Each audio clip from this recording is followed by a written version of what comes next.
Tuning into the online broadcast network, AFTERBUZZ TV. Over 20 million weekly downloads in over 150 countries, and your #1 source for after-show entertainment.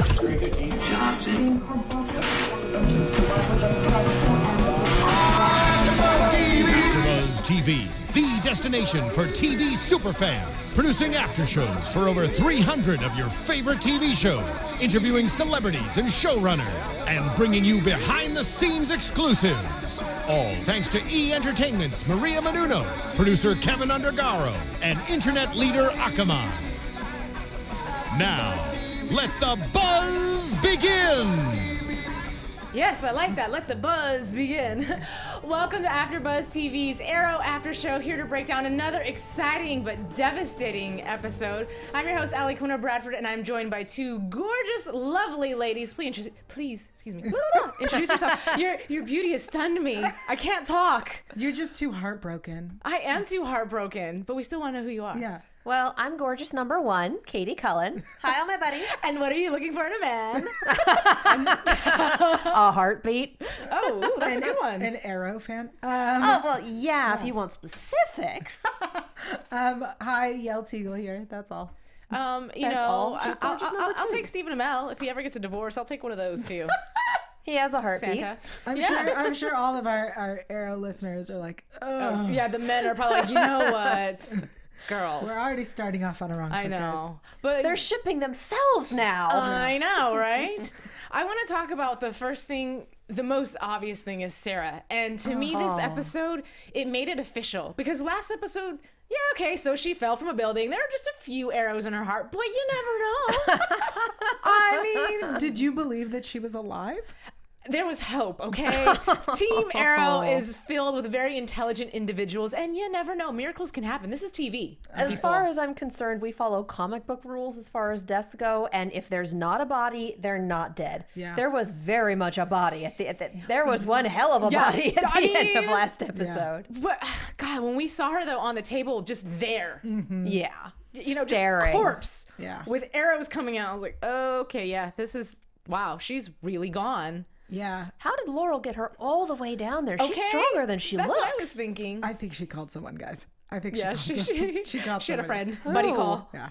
No, hey, best friends help you move a body, I guess. Well, I honestly, at the end of last episode, I don't know why, but her death, it didn't hit me. It wasn't sad. It was, oh my gosh, let's talk about it. This week, the whole episode is, guys, she's gone. And it was really sad. It was. You know what surprised me, and it shouldn't because Felicity has a heart, obviously, but I was really taken back by the fact that she was really affected by Sarah's death. Yeah. You know, and one of the comments she had made, and that part that was really sad for me, is watching her. I don't know if she was trying to clean her or investigate, but she was holding her hand and how she was saying, you know, her hands are so tiny and so delicate, and I always thought of her as this like Amazonian warrior, and then all of a sudden you hear, I was so jealous. Oh. It reminds me of last season when we see Sara and Oliver like sparring and nobody's wearing a shirt and Felicity is like, I want to do something. You remember that? Yes. It reminded me of that, and it was Felicity realizing that Sara isn't immortal, that she's just like everyone else, and that she was a real person. It's really sad. I know. I'm sad. I know. I think it's just now hitting most of the cast that no one's immortal. Yeah. You put people down, you know, they're in the morgue, you never see them again until you lose someone. And it was someone who was able to fight. It wasn't necessarily Moira's death, which that was the one that knocked me over last season. But seeing someone who is fully capable of defending themselves and League of Assassins getting taken down. So who do you guys think did it? Well, I had a theory the whole episode till the end. I was positive that Merlin did it. But he has no motive. I don't care. I was positive. I always figured that was a little too easy. Yeah, it's Black Arrows and the Black Archer and ta-da. Or it was Thea. So, do you think that Daddy has a right to know? Yes. Right now, though. Because that was such a huge deal, and I can understand because he's got heart issues, and the last thing you want to do with somebody with heart issues is send them over the emotional edge and cause more problems. But how awkward of a position for Laurel to be in. She should have told him that it's BS that she didn't. he's never going to get 100% better. And the longer you sit on news like this, the worse it's going to get. Yeah. Right. So it's going to wait and then come out at the absolute worst time, because this is a CW show and we have to have T-dramas. Yeah. You know, and I will say, actually, piggybacking off of what your guys saying is, he didn't even have the right to say goodbye properly. Yeah. And with the whole funeral, I don't know what part of this, but you know, they had mentioned that she deserves a proper burial. No one's gonna know who she is. You know, her sister saying no one's gonna know who she is. She had a recycled grave, is what I got from it. It's the grave that because they thought she was dead years ago. So it's the grave, which Oh, I was. So okay, because I was like, why is it a fresh grave? And how did they get a tombstone so quickly? Yeah. 2007? Oh. It's her grave from way back. Yeah. When they thought she died the first time. What? That's a little bit morbid. No, I was It's like, practical. oh, I even wrote down good call, because they were talking about how they didn't know what to do with the body. And then I was like, oh, graveyard, good call. Wait, her grave. Yeah. Genius. It's practical. Yeah. It's smart. I mean, if that's how you want to take it. Although I'll be really surprised if nobody notices that a grave that's been there for 5 years All of a sudden is it's now a little fluffy. freshly Yeah. dug up. Yeah, just a little fluffy at the top. Did they just a little- remove the layer of topsoil, remove the Yeah. layer of grass, set Gardener. it aside, and Whoops. then put it back like a rug? I think that this is definitely going to be the driving force. You know, before season 2, even season 1, when we knew that Laurel Lance is supposed to be the Canary, but now there's Sara, and then Felicity is involved as a love interest, and we're going, what's going on? She's so, you know, just like, she just seems so girly, even though she's... Is that Laurel? Yes. Do it again? Yeah. There it is. Yeah, you guys have to watch the YouTube. For the those on podcast iTunes, doesn't you're count. missing this. You know, Video but is she's everything. even though she's a cop and she's tough, there's something about her that's still She's soft. not a cop. She's a DA. Well, she's a you lawyer. know, whatever. She's in the field, okay? Yeah, But she's she not doesn't a have cop. combat experience. She- That's going to be the deciding factor. Yeah. She doesn't know how to fight. Yeah. but And she's this- one of 2 people on the team now that don't. But I think that this is now well, obviously the reason why she becomes the Canary, but I think Yeah. it's going to be a lot sooner than we had thought because of the fact that last season she was a little bit on the softer side. That it was going to be a long period of training before she could ever become the Canary. But when you have motivation like that, you'd be amazed. You know, You didn't think that she was going to be a Canary this soon? They gave her the jacket. I figured it was going to be season 3 regardless. I thought it was I going didn't- to start okay, I how last was about this? expecting a season. death. You know, okay, that I didn't expect, but I didn't think it'd be this soon into the season. Maybe towards the end of season 3, because in my mind, I'm thinking, okay, she's gonna have to go through a period of time of training, this, that, and whatever. But you even saw that she was ready to go out on the field. Yeah. You know, she threw away. I was really surprised when she was in the hospital, shows up, and she takes that guy's arm, and out of nowhere, she's just like, crack, what? What? Yeah. I will slap you like a hoe. What? Yeah. That's And great. Yeah, sorry. Oops. That Is that was- not politically No, that's fine. correct? Okay. That's good. Well, anyway, you know what I mean. I know what you she threw one down on him. Yeah. That was amazing and terrible. Yeah. Wait, what was the terrible part?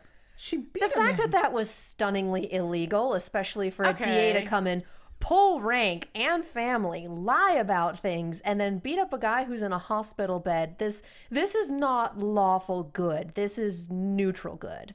And Okay. there's a Yeah. difference. Once Yeah. you lose that lawful bit, you're Well, you know, pushing it. and when she did that, jumping into the episode, you know, the gentleman obviously had got arrowed. If that's Shot. there you go. That works too. He got shot, and it was like the arrow or the archer person was saying, mind your business. Yeah. Butt out. Basically, it's exactly what he did. ugh, He's like, this is my victim. You butt out, because he didn't shoot her. Right. And I was saying she's not on his hit list. She has no not at sense all. of self-preservation. Oh, this person got shot. I'm just going to stand in front of the ready-made hole in the window to see who did it. stare. Yeah, but that's If he'd been interested in getting rid of the witnesses, Yeah. she'd be done. That's true. That's a but very good that point. is the big clue that Sara wasn't killed by the same person, because Sara had nothing to do with this deal. That's true. That's true. Everybody else. I thought that was weird. I was trying to figure out this whole episode what was going on and if it was relevant to Sara. And the more they started talking about oil and this and that and whatever, I thought, okay, yeah, that's irrelevant unless she has a piece of information. Right. And they did make reference to that she was making deals with, I forget the name, something tech. Ameritech. They show So- up in the Flash. Yeah. Yeah. So, I mean, there was some sort of affiliation there. But not really. She wasn't part of the secret deal. She wasn't the 3 people who were involved and knew, or the 4 people who were involved and knew about it. And also, the Komodo, his MO was 1 arrow. 1 arrow that takes you out. She was shot with 3. It was a Good call. statement Yeah. at that point. It Oh, was yeah. just 1 and 2 and 3 and Over the Edge and The Dumpster and Yeah. work of art framed. I So mean, I was a if that's little how bit you right. want to call Yeah. it. It was a frame job, Yeah. but it wasn't on Oliver. Yeah, yeah. Yeah. Let's talk about Hong Kong a little bit. That Yes. was Yes. definitely an amusing section of the television show, I will say, because at first I thought we were going to go into learning how Oliver learned how to use a gun, and that it just was a totally different opposite direction with Tommy Right. being the hit. And I like the dynamic that he's starting to form. Did we come up with? And you can tweet me at Kiss My Passport. Let me know. I don't remember the gentleman's name. It's Tatsu's husband, and I feel bad because I keep calling him Tatsu's husband. Right. But That guy. that guy, it's like there is this human element to him and he feels for Oliver, but at the same time obviously his family is on the line, Right. so you have to push Oliver in this direction. But I like that they came together to do that kidnapping. Honestly, when he was explaining to Oliver that if he isn't the one to take out, if Oliver wasn't the one to take out Tommy, that someone else would, that would be the solution. I was like, you are not thinking outside the box. Like, there are plenty of other solutions. And scaring Tommy out of Hong Kong Was perfect. Yeah. And I can't believe it took them how long it took them to figure that out. Like, there are ways to get rid of people. You don't have to kill them. It may not have taken him that long. We just didn't get to see it till the end of the episode. It just felt like they were on the roof and he was saying, you know, if you don't do it, someone will. That's the only option. Yeah. No, it's not. Right. Well, I think that according someone to- else was alluding to the masked person Oliver was pretending to be. Maybe. I think in the beginning, though, it was just too much fear of Amanda Waller because, again, that gentleman's family is on the line. Right. So I'll be dang if you just sit there, do something, because if you don't, somebody will, and possibly that somebody is going to be him. Yeah. You know? That's my Oliver's theory at the on that. bottom of his priority list. Yeah.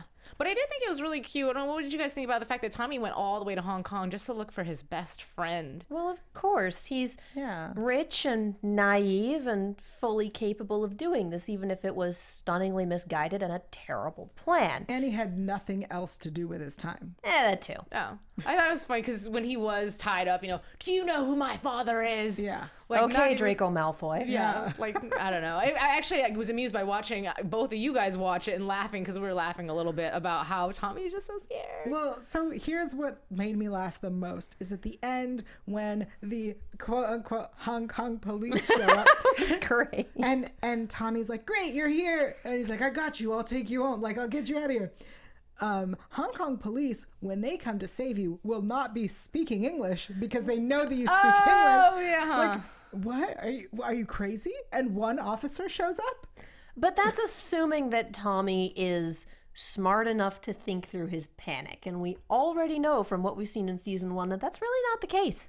Yeah, but I feel like as soon as he's on his plane home, the thought would have crossed his mind, hey, wait a second, that cop was speaking English and only one cop was there to save me. Wait a second, somebody tried to get me to leave. Wait, there's something here. If he really cared and wanted to find Oliver, I feel like he would have gone back. I'm just saying, I'm not to harp on this subject. It like, just the little things. I'm like, Tommy, wake up, sir. I think you're giving him too much credit. All right. I honestly do. I think a character who's a little smarter and a little more intuitive would go down that path, but I don't think Tommy is that character. Interesting. Really quick, I'm going to cut you guys off. I just got a tweet from Ryan with Allison. Thank you for joining us this Thanks, season. Ryan. One of the things he had mentioned is that Sara did some work on Curak, where one of the people killed in the episode was born. However, the people that were killed in this episode seem significantly older than her. So I'm a little confused. Maybe you can elaborate on your tweet a little bit. Yeah. Because we were trying to figure out the tie between Laurel. Sara. Sara and all this hootenanny going on. Yeah. I feel like the only tie might have been, oh, we know Komodo's going to be in town. We know he's going to have a job. Let's make this look like something he did. So do you think he actually was in town, or do you think it's just a bunch of people pretending? Because obviously the gentleman that Laurel was about to shoot had absolutely nothing to do. Because he said he was drunk 2 nights ago doing something. In Gotham. Yeah. Yeah. I think that his alibi held up. I think that the person who killed Sara knew that Komodo was going to be in town within a couple of days. So, hey, make it look like him a day early. Nobody's going to look into it. Yeah. I think one of the comments that stood out to me actually was when that Archer had said, why would I lie? I would be proud of my work. Yeah. Yeah. I was like, ew, you butthole. Assassin. That's Yeah, the is one it- I put an arrow, and you can tell that was my work. Well, I mean, it's Look true. at that dead guy. Look at that dead guy. He's an assassin. He's going to take pride in his work. That's what his livelihood is. You know, he's got to be able to be like, no, look, I got the job done. So he's not going to deny it. And you don't want to take credit for someone Yeah. else's work because it's going to get you into hot water with more than one person. Yeah. Okay, I can see that. I Yeah. can see that. Let's talk about Felicity a little bit. You know, we had the teaser a little bit last episode with the really rough, tumultuous goodbye, if you will. And this episode, I like Felicity. You guys know I love Felicity, and her speech to Oliver to me was so excellent because initially, she is talking about Sara and telling him, be human, have feelings, friggin' do, like, what is wrong with you? Yeah. And his response being like, I don't have the luxury of falling apart. Now, do you think he's handling that properly and that is what a leader does, or should he take a moment to actually allow something to affect him? I think that her speech was nice and all, but he is clearly affected. He is not the same Oliver we had last week. He's clearly, things are different for him, just the way also Laurel was clearly affected, but looking like she was going to work. I think Felicity just wants him to cry, like that. Well, yeah, because he's so calm that I understand holding it together. I'm the leader. I can't fall apart and lose it because everybody looks to me for answers. But at the same time, when you see a body of somebody at one point in your life that you thought was your soulmate, that you were in love with, that you're still friends with, come on, have a moment and just lose it for a second. And even Felicity says that. He could have cried for a minute, but like he really doesn't have the luxury to sit around and mourn. Yeah. And everyone grieves differently. Felicity's kind of grading him on her expectations, the way that she would handle it. And Oliver evidently doesn't handle things that way. And I can see him wanting to push it off until he has time. Once this is taken care of, once we know who the killer is, okay, then I'll take a minute and I'll deal with my emotions and I'll get over it. But I think this also ties into what we talked about last week with Oliver being completely unable to balance Oliver Queen and Arrow. And right now he's taking refuge in Arrow because Oliver Queen is going to go to pieces and he can't do that and still have the Arrow function. Now, did you guys catch, though, when Felicity was giving that speech, towards the beginning of the speech, I truly do believe it was about Sara, but obviously she has her own female emotions tied in there. And towards the end, I felt like she was taking jabs at him about their lack of ability to be in love because here comes the emotional part. You can't be human. Just be human. You know what I mean? Did anybody else catch that theme, or I was reading too deep? No, I think she was definitely talking about the relationship that she wants to have with him. I still stand with my statements from last season that I think it's that ship has sailed. No. I'm sorry. I don't think it's going to work.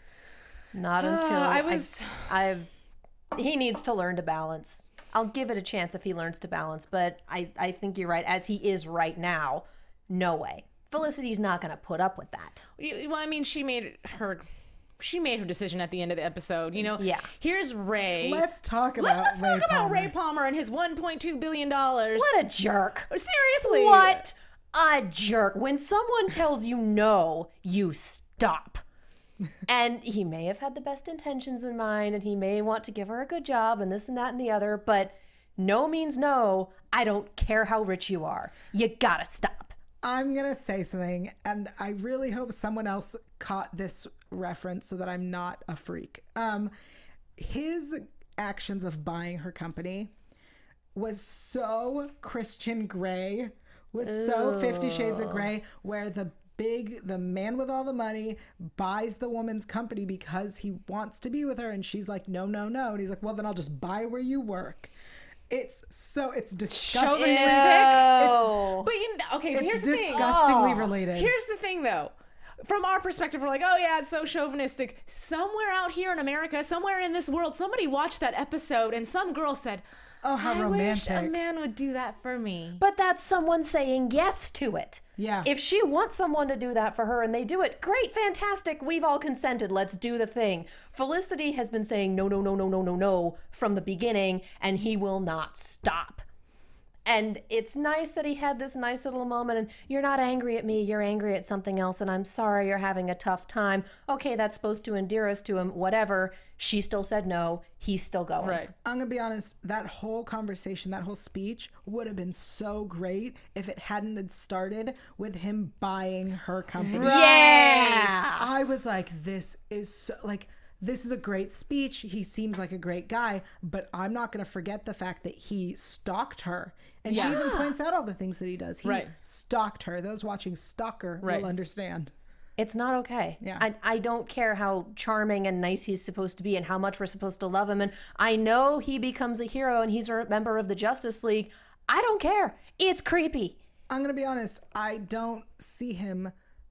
I know he does, but I don't see him as becoming a hero. I see him as being a villain. He comes in and we're supposed to think he's charming. Just arrogant to me. He's absolutely arrogant. I don't see charming. Yeah. I see, I'm used to having my way. And I will have my way with you. I can't wait till he's a villain. And people are going to hate me because they're like, he's not a villain. He's in the Justice League. In the comics, he's a hero. I don't care. They're portraying him as someone. You're right. But even the executive producers introduced him as a villain. I had read an article about it saying, the new villain in town is Ray Palmer. So therefore that is their intent initially. And like you said, maybe he will change, but that's how he's coming in. I mean, who comes in and just buys your company right off of you and then is trying to buy your lady friend?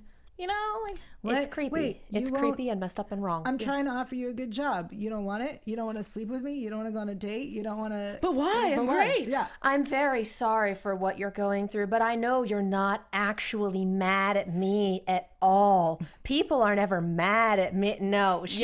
That she may be going through something else, but she's still mad at you because you won't respect her boundaries, you jerk. I have feelings about this. Well, I couldn't tell. I could not tell. On that note, I want to take a moment to talk a little bit about iTunes for our fans and our listeners. Guys, thank you so much for downloading, streaming, watching, all of that. We love it. We love it when you comment on YouTube. We definitely have those conversations. We love it when you tweet at us. And we love it when you rate and review us on iTunes. We ask one thing because we come here to talk about the show because we love it. We want one thing from you. Give us a review and a rating. If you like our show, give us 5 stars. If you don't like our show, feel free to give us 4 stars. No, you can just give us 5 stars. Yeah, anyway. Just kidding. Go ahead. Yeah. Buy our time. Yeah. Also, leave a comment. If you don't like our show, let us know what we should be doing better. If you do like our show, we love compliments. We do. And we'll be checking the iTunes and giving shout outs each week for people who rate and review. So thank you. Let's get back to the show. And if you are listening to this on iTunes and you're listening to the podcast, please feel free to watch us on YouTube because, on News and Gossip, I always like to do videos and photos. It's a great way to see what it is we're chatting about. Yeah. So thanks. Boop. Our regularly scheduled program is now in progress. Okay, so I want to talk about Thea a little bit because throughout the entire show, up until the very end, all you see is poor Oliver, clueless Oliver. Thea, call me back. Okay. You can't blame him. Someone he loved just died right in front of him, and he has no idea where his little sister, who disappeared during Starling City's version of The Purge, went. Right. This is his only way to contact her. Of course he's going to be worried. So do you think it was bad on Roy to not share that note sooner? Yes. And I think he chose the worst possible time to share it now. I think, yes, he should have shown it sooner, obviously. But he did it, which is more than Laurel. And he shared it. Oliver read it. He took a moment. He wasn't mad. I was proud of him. I think it was fine. Yeah. Now, yes. Roy obviously, sorry, my wheels are turning right now, but Roy obviously feels to blame for this because he was the last person to deceive Thea. So at this point, it just pushes her over the edge. What disappoints me about this, and I already talked about it, so I'm not trying to spoil or anything like that, but whenever Thea does return, there has been news that she has a new love interest. I'm really curious to see how that's going to affect Roy because obviously he still has feelings for her. At the end of the episode, he's holding the phone and it's the picture of the two of them. Oh, so cute. Was he trying to call her at that point? I thought he was. I think he was thinking about calling her, but he decided not to. I'm not quite sure what had happened. Yeah. But it just goes to show that obviously he's still very much in love with her, and she is obviously transforming into a whole new person. Oh yeah, with a really cute little haircut. Yes, I enjoyed that very much, and I knew as soon as they showed the scene in Corto and there's the fighting, I was like, wait a minute, hold on. Yeah, of course. And it's like, good job, daughter. That's my girl. I'm so proud of you. Way to burst my bubble. Why were you upset? Because I thought that she had killed Sara. Oh, no. Honestly, I think it's Tommy. I think it's a Lazarus Pit Tommy You Merlin. just want it to be a Lazarus Pit Tommy. I think that would be really interesting, especially since we are getting Ra's al Ghul. And that it wasn't Komodo, and that it wasn't Thea, and wasn't Malcolm. John Barrowman. Thank you. We're running out of people we know. I mean, I obviously, Oliver made mention it wasn't anybody in the League of Assassins because they don't kill their own. Yeah. However, I don't know, maybe somebody was really ticked off at her for leaving and then coming back and thinking, you know what, we don't need you. It surprises me, though, that he said that they don't kill their own, because I thought the problem with her leaving was that they then kill you. I thought that's when you leave, though. I don't think you're one of their own anymore when you depart from the League. Yes. And she was an exception to the rule when she did depart that last time because she was given that, like, she was excused properly. Right. But now that she's back a part of it, she is a part of them and they won't kill her. She had left initially, right? And she wasn't permitted to leave initially. Right, right. But And that's when Nissa Nissa was came the to one bring her who back. said, in the name of Ra's al Ghul, I allow you to leave. Yes. Well, maybe someone else was like, that's not fair. I want back in and I'm going to kill her just to prove it. Yeah. I don't know. I have no I don't idea know. what that was. Really quickly, though, light mention of the fact that Diggle named his daughter Sara after Sara. Did you guys catch the fact that at the end of the episode, he's jiggling little baby Sara and she already has a onesie that said Sara? I'm like, when did you have the time to print that out? Yeah. Somewhat, you know, in-laws, someone found one and gave it to her, a very crafty 2 mother-in-law. hours. What? I get what you're saying. I think it's also that they probably named her Sara and then was like, we named her after Sara. That would be terrible. That's horrible. I don't think that's ever going to come up again or whatever. No. I think that's an irrelevant, storyline. But I agree, it is odd that they named her Sara and then all of a sudden there's a onesie. That, and even when the baby was born, I was like, that's a big baby. That was a real big baby to be born today. Like, what? 10-pounders happen. I mean, they do, but Yeah, but that baby was not newborn. jeez. Well, yeah, but you can't exactly cast a newborn baby. There's all sorts of risk factors in there that That's true. most mothers will not put their brand new children in. Stage mom. Hey, but we do see hospital scenes with the little newborns and the incubators and stuff like that. We could But that's a little different than having one in a crib or having one being held by an actress in an True. unsterilized set. Again, all sorts of risk factors. Anyway. all right. Yeah, we're getting a little too technical. Sorry about that. But, Yeah, but I'm trying to apply logic to this show, and that's a problem. Yeah. it's CW. Yeah. So, but going back into Diggle, and at the very end of the episode, we had seen Oliver sitting there. And first of all, he doesn't just say Diggle. He's like, John. I was like, oh, Yeah. wait, what? We use the first name? I was like, no, that's Diggle. There's no yeah. John. And he made mention of, I don't want to die down here alone. And I thought to myself, Felicity got to you. She Yeah. made you think. She always makes him think. Good for her. She's good for him. See? What? I'm sorry. Can you say that again? She's what? She's good for him. Okay, That just doesn't mean checking. they should date. They should stay friends. Whatever. She's an important part of the team. Hiya. Get out of I here. don't want to be in the middle of this ship war. Mommy and Daddy are fighting. I don't ship. At all? No. You're watching a CW show. I'm not 12. No offense to the 12-year-olds watching. Hey. I'm a 12-year-old. Moving on. Totally ship. All right. So did I leave anything out? Because for me, I feel like I covered a lot of the stuff in the episode, but I talk a lot and I could have totally overtalked something. No. Missing moments of the evening. These are all nope. Did I wrap it up? Holy cow, I did that in 28 minutes? I mean, I think so. Wow. We still have some things to talk about, though. News and gossip. Yeah, Of course. I know. So why don't we get into our news and gossip? there it is. AfterBuzz TV News. Hiya. Yeah. All right. Secretly, I want to be in the league. Can you tell? I'm Asian. They should just let me in. Okay. Is that how it works? That's exactly how it works. I have pictures, of course, and videos. So let's go ahead and pull those up. First of all, I have Roy as the, I don't know why it's Arrow, but he's obviously the red Arrow. And I just want to pull up because I like to do the cast photos with the comic. Yeah. And You know, we didn't talk about though is the motorcycle scene and the fight scene because there was They were jousting. Yeah, that's so funny. It was weird to me, right? Men. And what I'm referring to, if I totally lost you right now, is I'm talking about the recycle, really? Motorcycle scene. I don't know how anybody could be lost. They were very clearly jousting. Yeah, That but was it was so weird. funny. It was so weird. Yeah. It's just men showing off. It was great. But here's the thing is the Komodo impersonator, every single time he's shooting, I'm like, hello, Oliver, like you're ducking. You're just ducking. You're bound to get shot. Yeah. I don't think that was the impersonator. I think that was Komodo. Yeah? Yeah. Oh, I don't know. He'd just gone and tried to kill one of his targets with a single arrow, so Wait. I think that was actually him. I think Calling dear old mom and Kenyatta. I think we've lost. I'm confused. I have a question. Okay, Yes? answer. Okay. The man that they captured was Komodo. No. Yes. Yes, He just said that he wasn't. he was. They did Oh. not catch the person who killed framed Komodo. They did catch the actual Komodo who was in Bloodhaven during the time of Sarah's murder and came back and killed the targets on his okay. list. I thought that was he was responsible for got it. everyone except Sarah. Got it. And I got confused and I thought Komodo was the Sarah killer and this dude was just hired No. to be a distraction. Evidently, Okay, he over did my kill her head. in the comics. That's my understanding from what the commenters were saying, but that doesn't seem to be the case here. Okay. The other reference that I didn't get to point out, and I was just saying with Roy, he had a small fight scene over at the Ray Palmer Gala. Yeah. And I love the fact when Komodo or whoever is in the it was black Komodo. suit goes running and jumping out the window, and then you see Oliver, the Arrow, run, and he's like, whee!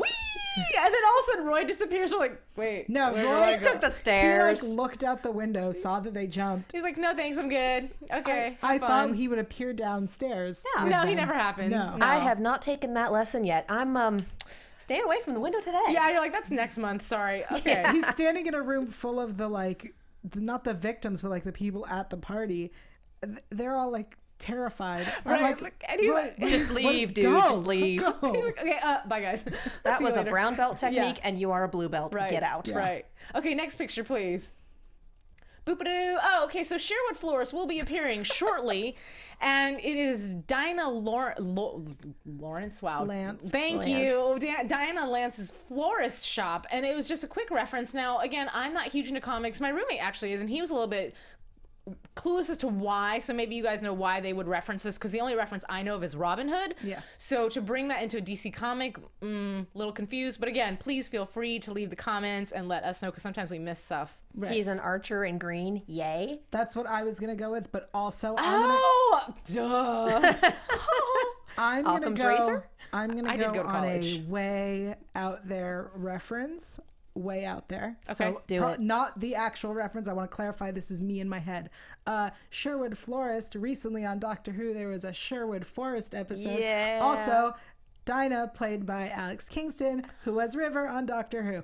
Great Has one. nothing to do with this. Just that's where it went in my head. But it's all linked. I just wanted to throw That that could out have been there. a light reference, and we just didn't know about it. I'm sure it's not. I just like to drop Doctor Who. Or they do thought it. the pun was hilarious. Nice. Let's go on to our next photo, please. Oh, this gentleman. Yeah, who is Hold, this gentleman? Please. Hello. I have news. I just didn't even think to pull this up. Excuse me. Well, we're looking, for those listening, we're looking at a photo of a very handsome gentleman. He is a a slate future, you know medallion. what? He is a future, he is a future cast member. If I'm correct, oh, this is J.R. Ramirez. Sorry for the delay. He's going to cross paths with Laurel and Uh-oh. possibly becoming a love interest For of Laurel? Laurel, the Black Canary, it says. Oh. Wait, So- it says the Black Canary, not Laurel. Interesting. I wonder if we'll have flashbacks. Oh, wait, I'm sorry. Rewind. It just says that Laurel, who potentially could be the Black Canary. Come on, we already know that's her. Okay, let's go to our next picture now that I am on point. Sorry. Okay, now this is David Kubit, if I'm saying this correctly, and he will play Mark Shaw, who's also known as Manhunter. He is an operative who will cross paths with Diggle and is from Argus. This should be fun. He's also handsome for those listening. Next, please. It's CW show. Hello. Okay, so hello. Okay, so if you are watching the YouTube, you will see this. If you're watching live, if you are on iTunes, then yeah, you're gonna want to watch this one too. Let me describe to you what we're looking at. We have a handsome young man in his underwear. He has got is that six pack? Oh, that's like an 18 at least pack. 6. Yeah. There's a nice little V cut. Maybe Okay, the it's guys 8. really don't Wait, care I'm about not this done. description. He also has 2 fingers up in the peace sign, but backwards, and it's a Versace ad. Versace. We are not is this for the guys, let me tell you. Okay, Well, so some guys. So for the guys, I will move this conversation along. His name is Nolan Funk, and this guy is a past love interest of Felicity Smoke. Get it, girl. Episode 5. What, Oliver? What? Be jealous. I would say, why would you leave? But the men in Felicity's life tend to be jerks. That that's So. true. That is true. Looks aren't everything. Moving True. to the next photo. Wait, let's go back. What? Oh, she just wants to look at the naked man. Yeah, I was like, no. Thank I you. went back. I took it back. Okay, last week I was talking about Tatsu, and initially I don't know how this happened, and I think maybe there's just wrong references on the internet, so I apologize.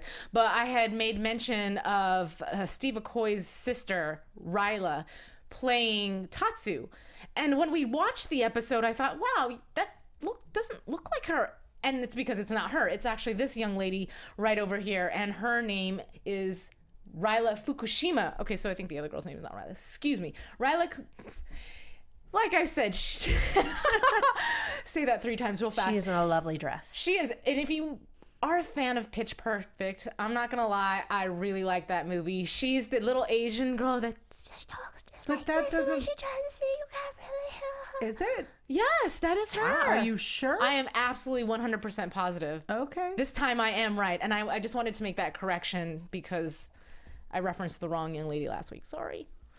Okay, do I have anything else? I think I have a video, do I not? Oh, just a reminder.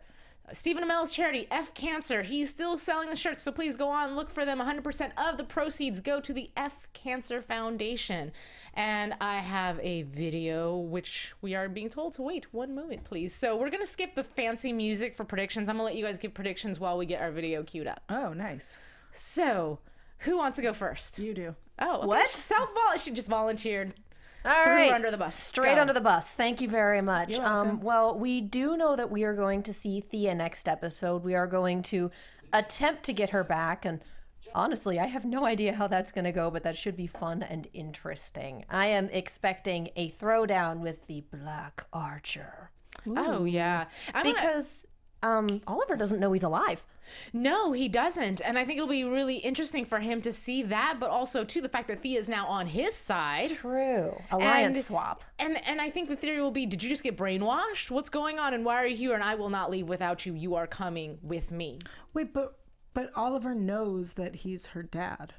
True. So it's Yeah, not but- why are you here? Well, why are you doing this? There's no need. I'm already living a life of danger. You don't need to either. Also, not knowing that he was alive. I think that's going to be a sticking huge point. shock. Huge shock. Yael, do you want to add some words before I show the video? Yeah, I think that Thea and Malcolm will, when they're ready, come back. Not with Oliver. I think by the end of the episode, he's going to go back empty-handed. So you think that Thea's going to be part of like the dark side? Do you think that maybe the Dark Archer is not so dark anymore and he's going to team up with Team Arrow? Oh no, I think he's going to do his own thing, and I think she's going to be his sidekick. Interesting. But I think they'll eventually get back, just not next episode. Okay. It will be on their own time frame and likely for his purposes, not Yeah. for hers. Of I could course. see that. So let's get into this video. It's actually the video that I was telling you about. Now, just to give you a setup for this, it's going back and forth between Stephen Amell and John Barrowman and talking about their version of a story backstage. So let's take a look. I went, Oliver, he went, Malcolm. So John says all of his lines, and then as he's walking away, just before he goes around the corner, keeping in mind I'm the only person that can see him, he goes like this. I turned my way.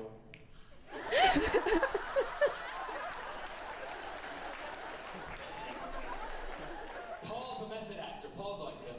So he's just seen me. Well, Steven's like this. And I start laughing. And Paul Blackthorne looks at me and goes, "What the hell is your problem?" Paul's going, "What's the matter? What are you doing?" He's like, "Barrel man!" So that, in a nutshell, is what it's like to work with John. And I had been promised by him that it's going to get worse before it gets better. They do keep playing this if you could. Hold up. So I told Stephen last night, get ready. Because I'm going to come with Series 3 and we're going to have a good time.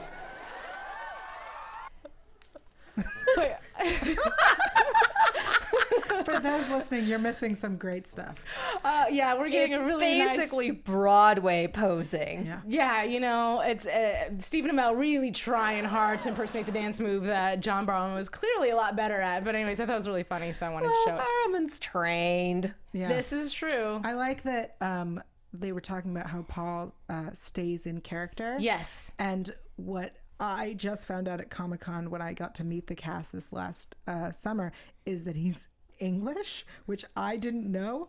And so they're explaining how he stays in character and he stays with his non-English accent.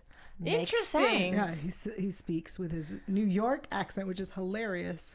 I don't know how much concentration that takes. You know what I mean? Because Yeah. sometimes words just come out, and I'm sure they come out with an accent. I'm sure when he's yelling or whatever, because, you know, when you have an accent, you're working on not having an accent. When you are drunk, angry, or sleepy, you're not focusing, and so it comes out. So I'm sure they have to retake every time he's angry. That's my theory. Honestly, I'm not surprised that Barrowman is my understanding is that is the correct reaction to him. Yeah. Interesting. I would love to work with him. angry He yelling. seems like a lot of fun.